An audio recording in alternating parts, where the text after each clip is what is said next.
Hi guys, welcome back to my new mini blog. તો મારું નામ છે ઉષા. તો આજે અમે લોકો 2 દિવસથી દિવેલા કટિંગ કરીએ છીએ. તો આજે પણ હું જાઉં છું દિવેલા કટિંગ કરવા માટે. તો ખેતર બહુ બધું મોટું છે એટલે હજુ અમારે વાર લાગશે દિવેલા કાપવામાં. અને તમે જોઈ શકો છો કેટલું મોટું ખેતર છે. તો પણ અમે અડધે સુધી ખેતર પૂરું કર્યું છે. થોડું કામ પણ થોડુંક બાકી છે. હજુ તો 2 દિવસથી વાત થશે. એક બાજુ અમે લોકો દિવેલા ઉતારીએ છીએ, પણ એક બાજુ બહુ મોટો ઢગલો પણ થઈ ગયો છે અને વરસાદ પણ આવે એવું વાતાવરણ થઈ ગયું છે અહીંયા. તો પહેલા વરસાદ પડ્યો હતો ત્યારે જે દિવેલા ઢગલી ગયા હતા તો પલળી ગયા હતા. તો તે બી ઉગી ગયા છે, તો બહુ બધું નુકસાન થયું હતું. તો હું આવી ગઈ છું ખેતરમાં અને પેલે જે ટોલી દેખાય છે ત્યાં અમારે જવાનું છે. પછી દિવેલા બધા ઉતારવાના છે અમારે. તો મેં રેડી થઈ ગઈ છું, બધું આમ ઓઢણી બોઢણી બાંધી લીધી છે કેમ કે તાપ બહુ લાગે છે એટલે. તો ચાલો હવે આપણે જઈએ દિવેલા ઉતારવા માટે અંદર.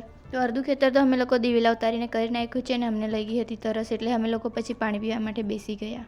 તો 11 વાગી ગયા હતા એટલે હવે હું જાઉં છું ઘરે, કેમ કે મારે ખાવાનું બનાવવાનું છે. તો મળીએ પાછા બીજા નવા મિની બ્લોગમાં. વિડીયો ગમ્યો હોય તો લાઈક કરી દેજો અને મારી ચેનલને સબસ્ક્રાઈબ કરવાનું ના ભૂલતા.